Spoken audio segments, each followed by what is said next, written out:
Now we are our focus is we have two games very important now, Lithuania and Slovakia. After this game, I finish my career in Malta.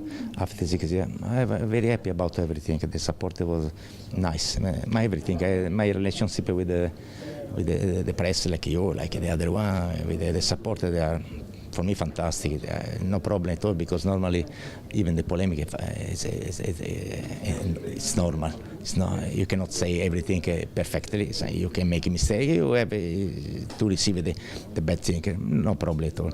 But it's a rule. So my rule, your rule is different. Normal, this thing. But anyway, I want to say thank you to everybody. Thank you to the support. Thank you to the people.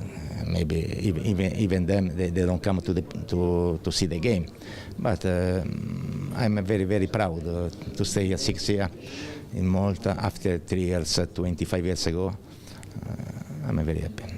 Thank you to all, the federation, the president, everything. Thank you.